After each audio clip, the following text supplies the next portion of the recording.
ফাইরা লাইবেন Syria লাইবেন খাইয়া লাইবেন দইরা লইয়া এরপর দেখছেন কয়বরের ভিত্তে ফানি আজকে আত্মীয় স্বজন নাই, আজকে আত্মীয় স্বজন নাই, বন্ধু বান্ধব নাই, বাই নাই, কেউ আয়ে না, কয়বরের ভিত্তে ফানি। তো এইটাই কই যারা এই দুনিয়ার মধ্যে জোর জুলুম দেখান, মানুষের জায়গা সম্পত্তি জোরে লেখা লয়ে লাইছেন, বোনের সম্পদ দেন না, ভাইয়ের সম্পদ দেন না, বাগিনা করে ঠকাইছেন, বাচিজা করে ঠকাইছেন, হ্যাঁ উদ্দেশ্য কথাটা কই এই জায়গাতে আইবেন তো, আইতেন না?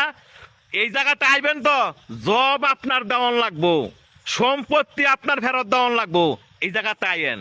দেখছেন কয়বরের ভিত্তে ফানি, আপনি একলা গড়, আপনারা দেখার মতো কেউ নাই, আত্মীয় স্বজন নাই, কয়বরের ভিত্তে ফানি যে সম্পদের লেগে এত ফাড়াফাড়ি করে বাইরে বাইরে খুন করে লাইছেন, এই জায়গাতে আইয়েন, এর হিসাব কিন্তু দিতে হইব।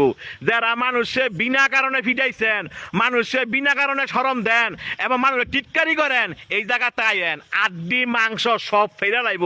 দেখছেন অবস্থা, কইও না বন্ধু বান্ধব, কইও না ফাড়াবসি, কইও না নেতা, কেউই না, আপনার একলা জবাব দিতে হবে। আপনি দুনিয়াতে কয়দিন থাকবেন, আপনার মরণ দোয়াস, এই জায়গাটা আপনার আসতে হবে। তবে যারা জোর দেখান না।